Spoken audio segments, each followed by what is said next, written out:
اسلام آباد high court کے ججز کے خط کی تحقیقات کے لیے انکوائری کمیشن قائم۔ Justice retired Tassaduq Jillani inquiry commission کے سربراہ مقرر۔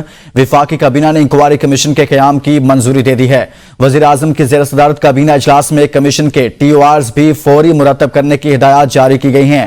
اسلام آباد ہائی کورٹ کے 6 ججز کے خط کا یہ معاملہ ہے، جس پر یہ پیش رفت ہوئی ہے کہ وزیر اعظم نے وفاقی کابینہ کے اجلاس سے اظہار خیال کرتے ہوئے کمیشن قائم کر دیا ہے۔ Justice retired Tassaduq Jillani inquiry commission کے سربراہ ہیں۔ اسی بارے میں بات کریں گے نمائندہ ABN نیوز جاوید شہزاد سے۔ جاوید، بتائے گا اسلام آباد ہائی کورٹ کے 6 ججز کے خط کا معاملہ، وفاقی حکومت نے کمیشن قائم کر دیا ہے۔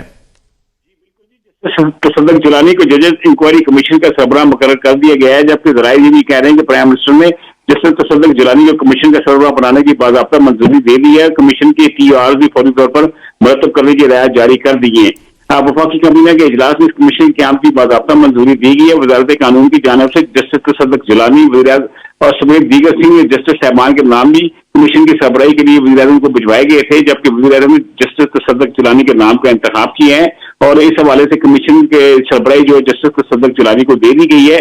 اور اس کمیشن کے جو ٹی او آرز ہیں وہ وزارت قانون و انصاف اور دیگر جو متعلقہ ادارے ہیں وہ باہمی تعاون اشتراکی عمل سے مرتب کریں گے، اور یہ اس کا تھوڑی دیر تک باضابطہ نوٹیفیکیشن جاری ہونے والا ہے، جس کے مطابق کمیشن کو دفتر بھی الاٹ کیا جائے گا۔ وہ دیکھنا یہ ہے کہ دفتر جو ہے ان کو سپریم کورٹ میں الاٹ کیا جاتا ہے یا ہائی کورٹ میں الاٹ کیا جاتا ہے، باقی ان کا سٹاف کون ہوگا، ان کا رجسٹرار ساتھ کون لگے گا۔ تو اس حوالے سے جو کمیشن کا اعلان ہو چکا ہے اور اس کی کمیشن کے جو صدر دفتر، ان کا سٹاف اور اس کے جو دیگر ٹی او آرز ہیں